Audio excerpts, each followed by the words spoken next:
Hello. जी कौन? उसने mobile उठाते ही पूछा था। जी मैं एक लड़की। मैंने बड़ी तरह में जवाब दिया। जी आपकी आवाज़ से इतना तो मुझे भी अंदाज़ा हो गया है कि आप लड़की हैं, लेकिन हैं कौन? मैं अपने माँ बाप की बेटी हूँ। मैंने अपनी हंसी दबाते हुए कहा। "हम्म, बड़ी मेहरबानी ये बताने के लिए। वैसे मोहतरमा आपने मुझे फ़ोन क्यों किया है? आप मुझसे शादी करेंगे?" मैंने धीमे लहजे में पूछा। व्हाट? वो बेसाख्ता चौंका था। क्या हुआ, करंट क्यों लग गया आपको? मैंने कुछ गलत कह दिया? मैंने बड़ी मासूमियत से कहा। आप मुझे पागल लगती हैं। बड़ी बेजारी से उसने कहा था। क्यों, आपसे कोई नॉर्मल लड़की शादी नहीं कर सकती क्या? यह हक सिर्फ पागल लड़कियों को हासिल है। मैंने इसे जज करते हुए कहा। उसने गहरी सांस ली। आप शायद सारे जहान की फारिग तरीन लड़की हैं, लेकिन सॉरी टू से मैं बहुत बिजी होता हूँ। मुझे इस किस्म की फजूल बातें करने का ना शौक है ना ही वक्त। उसने खौफ ज़दा शक्ल बनाकर कहा था। तो क्या बिजी लोग शादी नहीं करते? क्या शादी वही करते हैं जो फारिग हो? मेरे उल्टे जवाब पर उसने फ़ोन बंद कर दिया। मैंने फिर से कॉल की तो वो कहने लगा, क्यों मेरे हाथों जलील होना चाहती हो? मैं ख़वातीन से बदतमीज़ी करने का आदी नहीं। काफ़ी उकताए हुए लहजे में बोला था। मैंने कहा, मेरा शुमार ख़वातीन में नहीं होता, लड़कियों में होता है। देखें, शादी कर लें मुझसे। मैं बहुत खूबसूरत लड़की हूँ। मैंने फिर से इसे जज किया था। वो अपनी रिवॉल्विंग चेयर से खड़ा हो गया और रिवॉल्विंग चेयर के पीछे लगी खिड़की के पास आ गया। ज़रा सा पर्दा हटाया और अपना दूसरा हाथ जेब में डाला। मैंने कहा, आप बैठे हुए ज़्यादा अच्छे लग रहे थे। खिड़की के पास क्यों खड़े हो गए और ये पैंट की जेब से हाथ बाहर निकाला? इतना नर्वस होने की ज़रूरत नहीं है। मैंने सिर्फ आपसे शादी का कहा है, जायदाद अपने नाम करवाने का नहीं कहा। मेरी ये बात सुनकर वो उछल ही पड़ा था और मैंने बड़ी मुश्किल से अपनी हंसी रोकी थी। कहने लगा, कौन है आप और मुझे आप देख कैसे सकती हैं? मैंने कहा, अल्हम्दुलिल्लाह, मैं आंखें रखती हूँ, मेरी नज़र भी बहुत अच्छी है। वह बुरी तरह घबराया था और मैं यही चाहती थी कि इसके होश उड़ के रह जाए। मैंने कहा, अच्छा याया, मैं आपसे कल बात करूँगी, अपना ख्याल रखिएगा। ये सुनकर वो कहने लगा, आपको मेरा नाम भी पता है? मैंने कहा, लो, मैं आपसे शादी का पूछ रही हूँ और आपने मेरी इतनी संजीदा बात को मजाक समझ रखा है। क्या आपका नाम पता नहीं होगा? मुझे तो आपके पैंट कोट का रंग भी पता है। आपने ब्राउन कलर का पैंट कोट पहन रखा है। आप दिन में 10 सिगरेट पीते हैं। मेरी बात सुनकर उसके माथे पर तफक्कुर की लकीरें गहरी हो गई। मैंने कहा, अच्छा, मैं आपको फिर बाद में फ़ोन करूँगी। आप अच्छी तरह सोच लें और फिर मुझे जवाब दे दीजिए। ये कहकर मैंने फ़ोन बंद कर दिया। सामने बैठी रमशा अपने मुंह पर हाथ रखे अपनी हंसी दबा रही थी। कहने लगी, दुआ मैं हैरान हूँ कि तुमने इतने एतमाद से कैसे बात कर ली। मैंने कहा, तुमने मुझे बहुत हल्का ले लिया है क्या? दुआ जो चाहे कर सकती है। तुम देखना, सही इस लड़के को मैं पागल ना कर दूं तो फिर कहना। मैंने अपने आईब्रो चढ़ाते हुए और उतारते हुए कहा। एक्चुअली मेरा कार एक्सीडेंट हुआ था जिसमें मेरा पाँव पर बुरी तरह फ्रैक्चर हो गया था, इसलिए मुझे हॉस्पिटल में एडमिट होना पड़ा। आरिफ भाई बेहद परेशान थे क्योंकि मैंने रो रो कर पूरे हॉस्पिटल को सर पे उठा लिया था कि मुझे हॉस्पिटल में नहीं रहना, मुझे छुट्टी चाहिए, हर कीमत पे चाहिए। लेकिन आरिफ भाई कहने लगे, नहीं, जब तक तुम्हारा पाँव कुछ बेहतर पोजीशन में नहीं आ जाता तुम यहीं हॉस्पिटल के कमरे में रहोगी, क्योंकि तुम्हें चैन नहीं है और मुझे डर है कि तुम अगर टिक कर नहीं बैठी तो तुम्हारे पाँव की हड्डी दोबारा से हिल जाएगी और बार बार तुम्हारे पाँव की हड्डी का ऑपरेशन नहीं हो सकता। इसलिए तुम हॉस्पिटल में रहोगी। मैंने कहा मेरा यहाँ दिल नहीं लगता। मैं इन मनहूस नर्सों की शक्ल देखकर नहीं रह सकती जो आते ही मेरे अंदर इंजेक्शन घोंप देती हैं। आरिफ भाई कहने लगे तो कसूर किसका है, गाड़ी तरीके से नहीं चला सकती थी। मैं इसीलिए तुम्हें गाड़ी देने के हक में नहीं था। मैंने कहा आप मुझसे मोहब्बत ही नहीं करते, मुझे तो लगता है आप मेरे सगे भाई हैं ही नहीं। एक तो अम्मा अब्बा भी मुझे जल्दी छोड़कर चले गए इस दुनिया से। आपके साथ मैं आपको बोझ लगती हूँ, मेरी ज़रा सी शरारत आपको बुरी लगती है। मैंने वही इमोशनल डायलॉग शुरू कर दिए थे जिसे सुनकर आरिफ भाई का मुंह बंद हो जाता था। वो मुझे ज़्यादा डांट नहीं सकते थे। वो कहने लगे बस बस, ये याद रहे तुम्हें। देखो, जब तक तुम ठीक नहीं हो जाती मैं तुम्हें घर लेकर कभी नहीं जाऊंगा। बेशक अरसल तुमसे बेहद मोहब्बत करता है, लेकिन लंगड़ी लड़की से शादी वो भी नहीं करेगा। मैंने कहा ऐसी भी कोई बात नहीं है, वो मुझसे बहुत मोहब्बत करता है, इसलिए मैं लंगड़ी भी हो गई तो वो मुझसे शादी कर लेगा। आरिफ भाई ने कहा बस कर दो, आराम से अपना इलाज करवा लो। मैंने कहा यहाँ क्या है, मज़ा ही नहीं आता, मेरा पूरा दिन ऐसे ही गुजर जाता है। ये 24 घंटे मुझे 24 सालों की मानने लगते हैं। आरिफ भाई कहने लगे अच्छा ठीक है, मैं इसका इंतज़ाम कर देता हूँ। मैंने कहा आप क्या इंतज़ाम करेंगे, देखें मुझे किताबों से कोई ख़ास लगाव नहीं है, मुझे ढेर सारी किताबें मत ला कर दीजिएगा। अल्लाह अल्लाह करके तो मेरी पढ़ाई से जान छूटी है। वह कहने लगे नहीं, मैं तुम्हें कुछ और ला दूँ, लेकिन तुम वादा करो उसे तुमको शरारत नहीं करोगी, किसी को परेशान नहीं करोगी। मैंने कहा ठीक है। भाई ने मुझे एक डिजिटल न्यू वर्जन का मोबाइल ला दिया था। मैंने कहा मेरे पास ऑलरेडी मोबाइल है। तो कहने लगी बेवकूफ़ लड़की, इसकी बहुत सारी खसूसियत है। मैंने कहा वो क्या? वो कहने लगे रात को अगर तुम बेड पर बैठकर हॉस्पिटल की खिड़की से चांद सितारे देखोगी और इसे जितना जूम करके देखोगी तुम्हें वो चांद सितारे अंदर लगे दाग तक साफ दिखाई देंगे। इसी तरह जो चाहे देखती रहो, तुम्हें एक एक चीज़ बहुत साफ सुथरी दिखाई देगी। मैंने कहा अच्छा। वो कहने लगे हाँ। मैंने वो मोबाइल रख लिया। जब रमशा को पता चला कि मैं हॉस्पिटल में एडमिट हूँ तो वो शाम को ही मुझसे मिलने आ गई, मेरी खैरियत पूछने लगी। मैंने कहा अब तो ख्याल आया है तुम्हें, मैं पिछले 5 दिन से हॉस्पिटल में सड़ रही हूँ, मर रही हूँ, अब तुम अब आई हो। वो कहने लगी बस जनाब, मैं ऑफिस में कुछ बिजी थी और मेरे बॉस बहुत सख्त मिजाज हैं, वो आने ही नहीं देते। हालांकि ये हॉस्पिटल के बिल्कुल सामने मेन रोड को क्रॉस करके मेरा ऑफिस है, लेकिन मेरे पास बहुत सख्त मिजाज है। कुछ दिनों से हम एक प्रोजेक्ट पर काम कर रहे थे, इसलिए मैं काफ़ी लेट हो जाती थी और फिर मुझे घर भी जाना हो जाता था।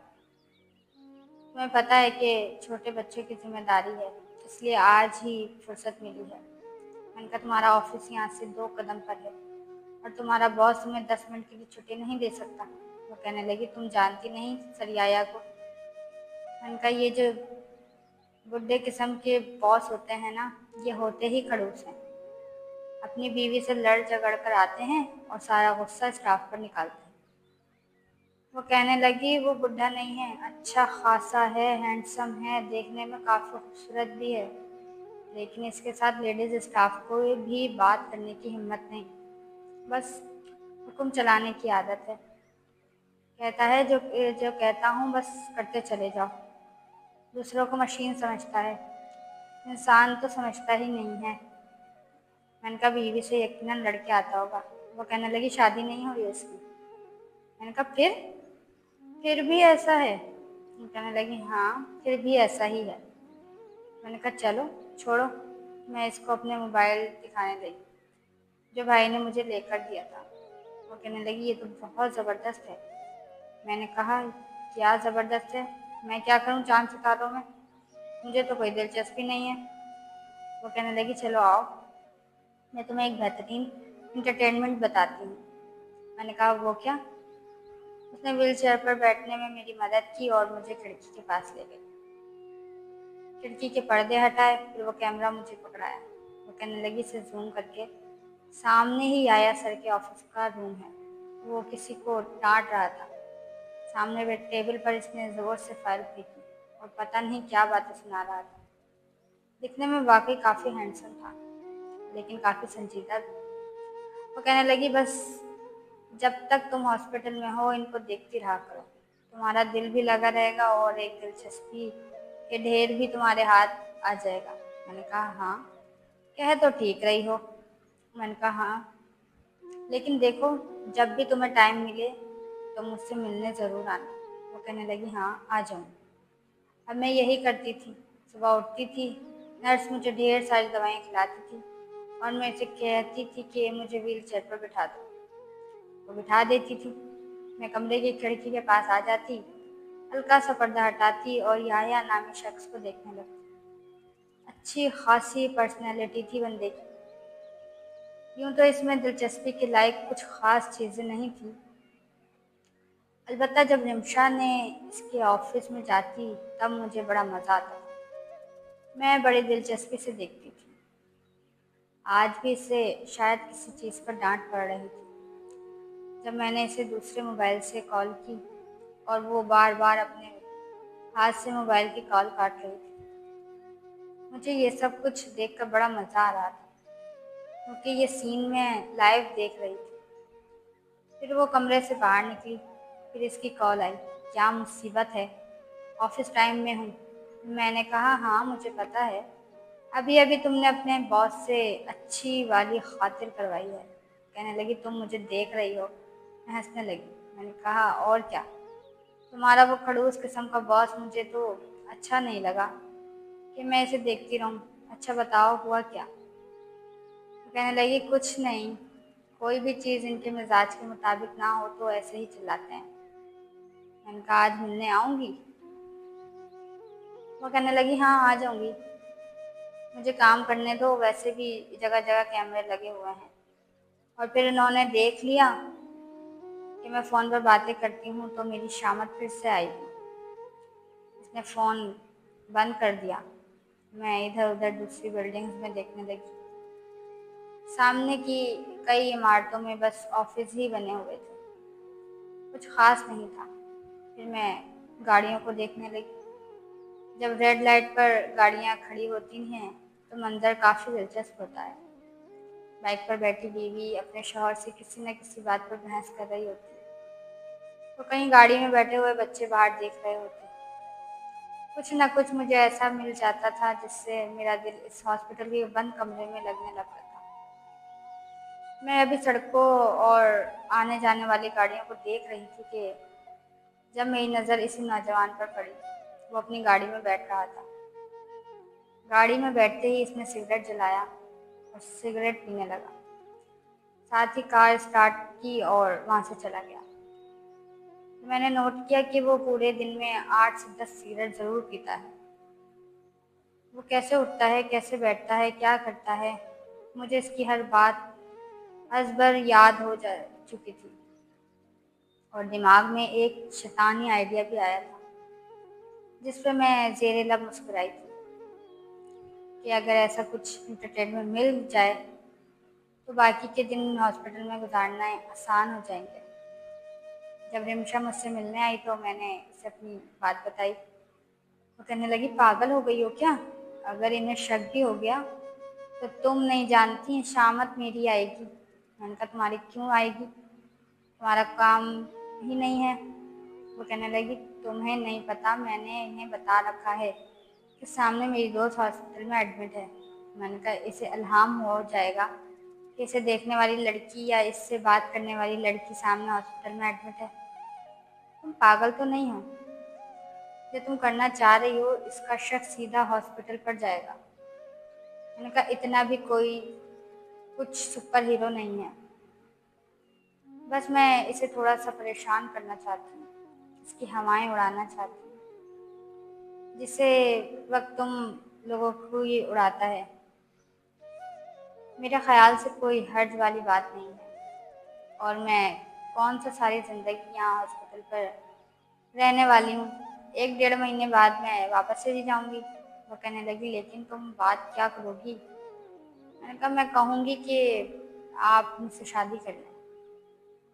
ये बात सुन के रिमशा मेरी शक्ल देखने लगी थी। वो कहने लगी, इस बात की क्या लॉजिक है? मैंने कहा, देखो, अगर तो 8 से 10 दिनों में मैंने इसे शादी के लिए कायल कर लिया कि तुम मुझसे ट्रीट दोगी? वो कहने लगी, सवाल ही पैदा नहीं होता। वो तुम्हें मुंह तक नहीं लगाएगा, 1 मिनट से ज़्यादा बात नहीं करेगा। मैंने कहा, शर्त लगा लो, मुझे ट्रीट दोगी? कहने लगी, दे दूँगी। मैंने कहा, अभी वो ऑफिस में है। वो कहने लगी, प्लीज़ मेरे सामने बात नहीं करना। मैंने कहा, मर क्यों रही हो? वो कोई फ़ोन के ज़रिए से तुम्हें देख थोड़ी लेगा। चलो नंबर बताओ उसका। वो कहने लगी, मुझे डर लग रहा है। मैंने कहा, रिमशा की बच्ची, नंबर दो। रिमशा ने मुझे नंबर दिया। मैंने इसे कॉल मिलाई और थोड़ा सा पर्दा हटाकर अपने मोबाइल से इसे देखने लगी। जहाँ वो बैठा था वहाँ 2 खिड़कियाँ थीं।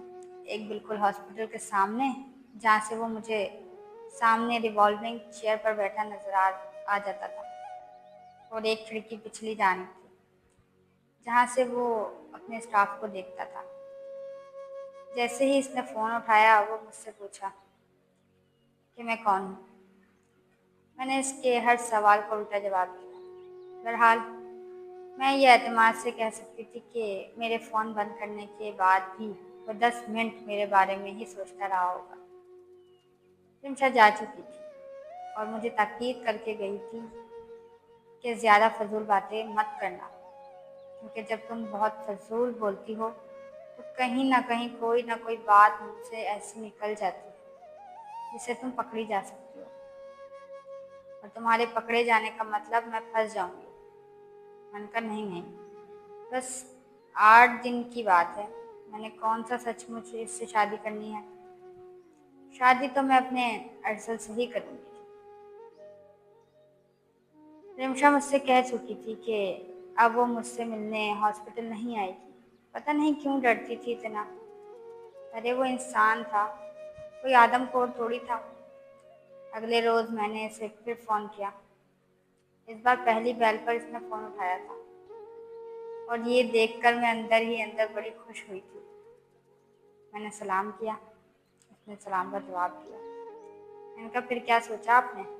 वो कहने लगा, पहले ये बताएं आप कौन हैं? देखिए, आप कोई अजनबी लड़की नहीं हैं, आप मुझे जानती हैं, क्योंकि इतनी इन्फॉर्मेशन को कोई भी रॉन्ग नंबर पर बात करने वाला नहीं रख सकता। मैंने कहा, आपने बिल्कुल ठीक अंदाज़ा लगाया है, मैं आपको जानती हूँ। आप मुझे बहुत अच्छे लगते हैं। आपके माथे पर पड़ने वाले बल आपकी शख्सियत को और भी ज़्यादा निखार देते हैं। आपको अपनी पर्सनैलिटी का अंदाज़ा ही नहीं है, जो मेरा चैन सुकून चुरा के रख चुकी है। वो कहने लगा, देखें, मैं आपकी फजूल सुनने के लिए फ़ोन नहीं उठाया।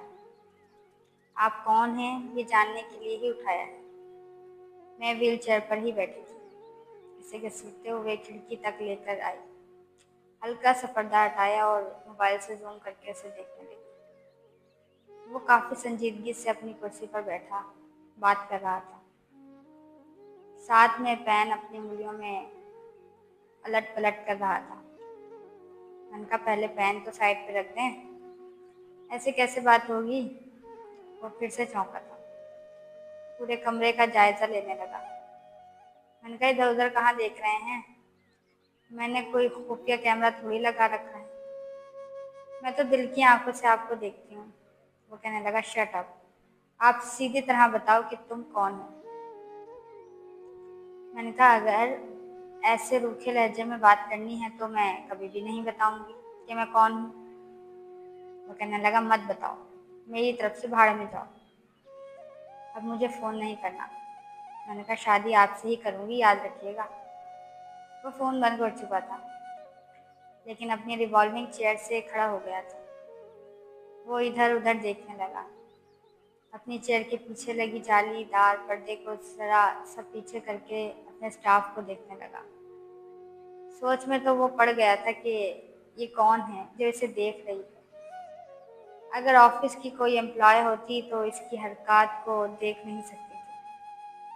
बड़े गौर से इसने पूरे कमरे का जायजा लिया, फिर चलता हुआ सामने खिड़की पर आने लगा, जहाँ से इसे बाहर मेन रोड नजर आ सकता था। जैसे ही इसने बाहर झांका, मैंने फौरन से अपना मोबाइल पीछे किया और अपने कमरे का पर्दा दुरुस्त कर दिया। मैं नहीं चाहती थी कि मेरी इस छोटी सी शरारत का खामियाजा जमशा को भरना पड़े, लेकिन लड़का काफ़ी शातिर दिमाग था।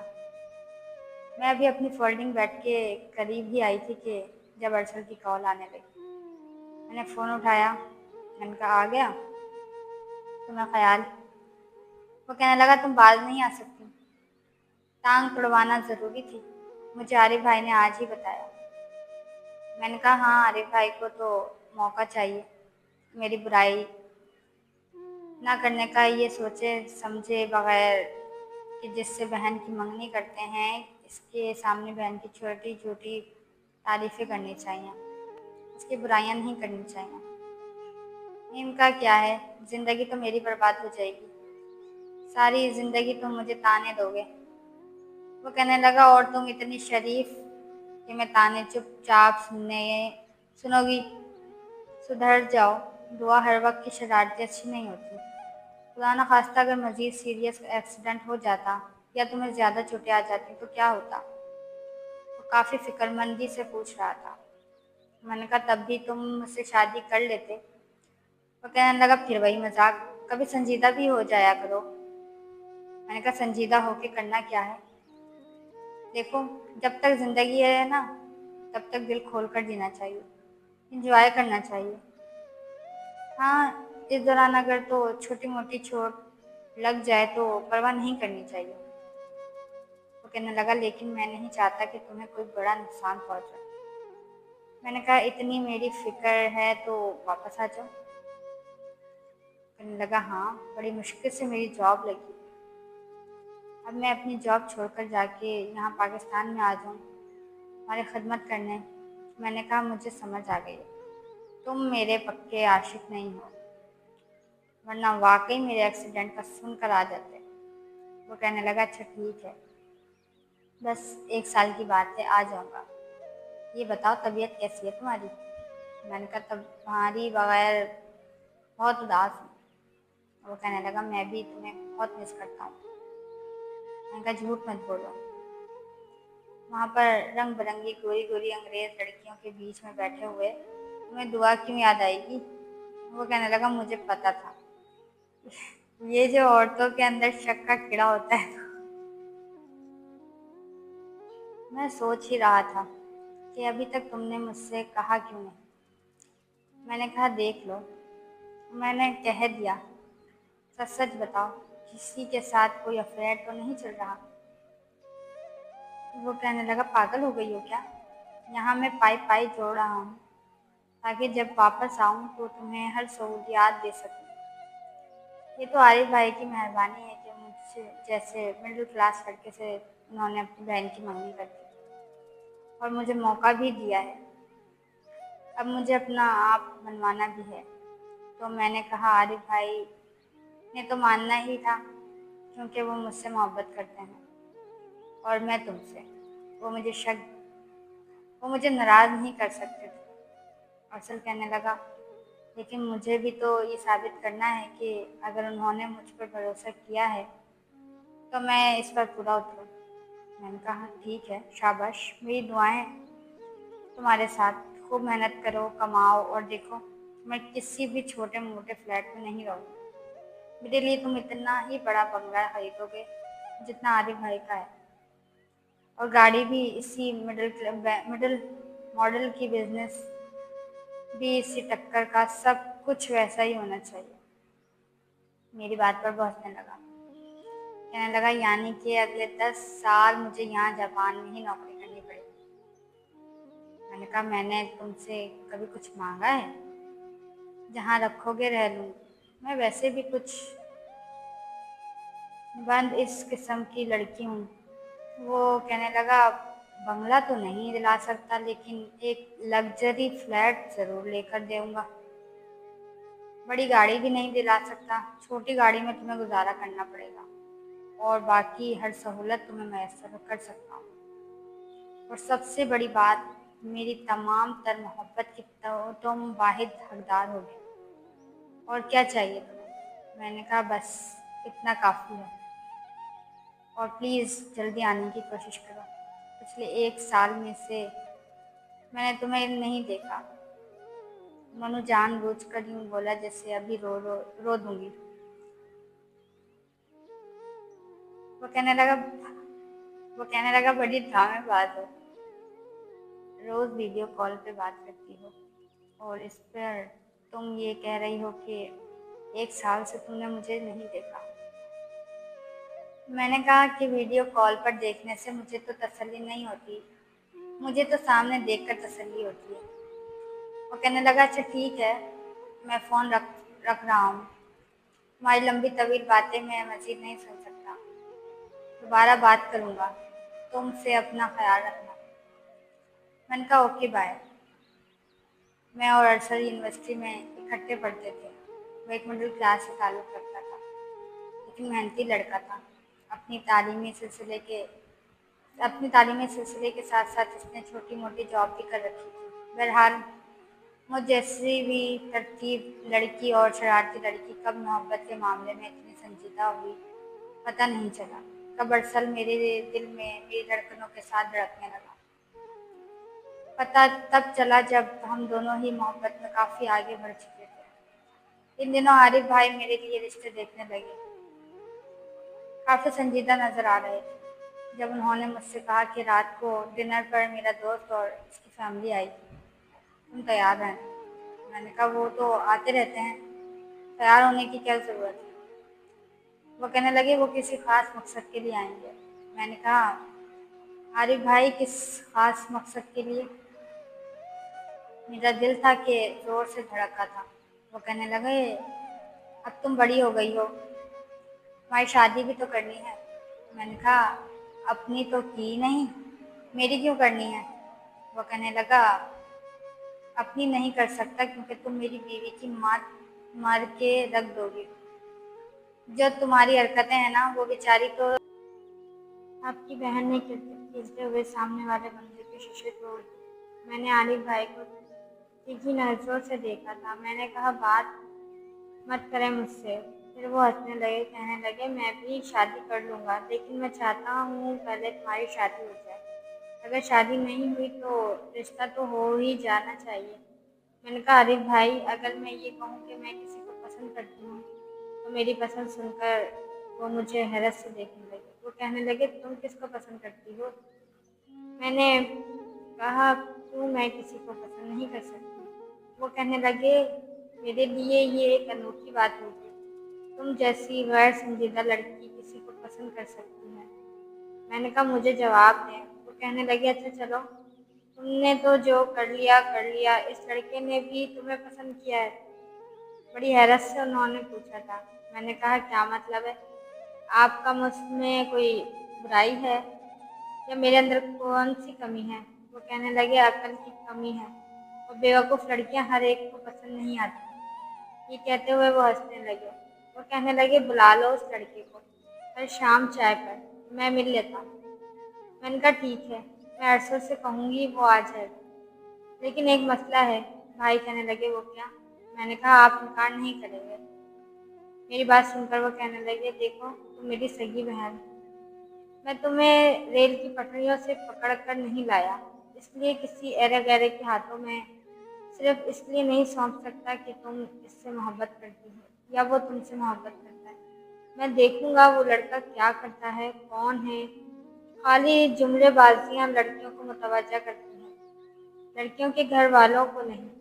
मैंने कहा वो अच्छा है, लेकिन हमारी तरह अमीर नहीं है, लेकिन मैं जानती हूँ बहुत मेहनती है, अपने आप को इस्टेब्लिश कर लेगा। वो कहने लगे मुझसे मिलवाओ। तो मैंने कहा लेकिन वादा करें कि इनकार नहीं करेंगे। आरिफ भाई कहने लगे ऐसा कोई वादा नहीं कर सकता, पहले मिलूंगा, बात करूंगा, फिर बताऊंगा। मैंने जब अरशद से कहा तो वो बेहद नर्वस हुआ था। वो कहने लगा, यार समझ नहीं आ रहा तुम्हारा भाई क्या क्या सवाल करेगा। मैंने कहा, देखो फिजिक्स के सवाल नहीं करेंगे तुमसे, जाहिर सी बात है, कुछ ना कुछ तसल्ली तो उन्हें भी चाहिए। जब तुम्हारी नीयत साफ है तो तुम्हें क्यों इतना डर लग रहा। कहने लगा, दुआ में तुम्हें खोना नहीं चाहता। मैंने कहा, मैंने भाई से कहा है तुम मिलो तो। बहरहाल अगले रोज अरसल अकेला ही आया था। शाम की चाय पर एहतमाम ने खुद किया था। खाना पकाने में मुझे कोई ख़ास मसला नहीं होता था। मैंने सब पकाना सीखा था। जैसे ही मैं अंदर जाने लगी, आरिफ भाई ने मुझसे कहा, जाओ, मुझे अरशद से अकेले में बात करनी है। पहली बार मेरा दिल बड़ा जोर जोर से धड़का था। उसमें काफ़ी सर नर्वस था, इसलिए नहीं कि उसमें बात करने का एतमाद नहीं था। मसला ये था कि मेरी और उसकी क्लास में फ़र्क था। वो मिडिल क्लास था और मेरा तो शुमार कुछ अपर फैमिली में होता था। बहरहाल दिल ठिठक था कि आरिफ भाई पता नहीं अरसल से क्या बातें करेंगे। लेकिन इसके बाद जब वो चला गया तब मैं कमरे से बाहर आई। मैंने कहा, आपको अरसल कैसा लगा। वो कहने लगी, अच्छा है, बहुत अच्छा है, लेकिन देखो दुआ में यूं तुम्हें इसके हवाले नहीं कर सकता। किराए का घर है, इसकी वालदा है, इसकी छोटी बहन की जिम्मेदारी भी है, और इसके वालिद भी नहीं है। बेशक फैमिली छोटी है, लेकिन मैं इसे मौका देना चाहता हूँ। कम से कम देखना चाहता हूँ कि वो तुम्हारे लिए क्या कर सकता है। इतना छोटा मोटा घर तो होना चाहिए। मैंने कहा, वो कर लेगा, आपको नहीं पता, वो बहुत टैलेंटेड स्टूडेंट है। वो कहने लगा, ठीक है, मैं देखता हूँ, इसको 2-3 साल देख लेते हैं। मैंने कहा, लेकिन मैं इसके साथ मंगनी करना चाहती हूँ, उसके नाम की अंगूठी पहनना चाहती हूँ। मेरी इस बात पर आरिफ भाई ने एतराज़ नहीं किया था। एक छोटी सी मंगनी की रस्म कर दी गई थी। चंद माह बाद जब तालीमी सिलसिला ख़त्म हुआ तो तब मुझे अरसल ने ये खुशखबरी सुनाई कि इसे जापान में जॉब ऑफ़र हुई है, और ये इसके लिए बहुत बड़ा चांस है। मैं खुश भी थी और उदास भी, क्योंकि मैंने ये नहीं चाहती थी कि वो इतनी दूर जाए। वो कहने लगा, बस 2 साल की बात है, और 2 साल में मैं इतनी मेहनत करूँगा कि तुम्हारे लिए वो हर चीज़ खरीद सकूँ, ताकि तुम्हारी भाई को तुम्हें मेरे साथ रुखसत करते हुए कोई भी तरद्दुद ना हो। लेकिन मैं नहीं जानती थी कि याया सिकंदर के साथ मेरा क्या जाने वाला छोटा सा मजाक मुझे इस कदर महंगा पड़ गया। वो शख्स मेरी पूरी जिंदगी को बर्बाद करके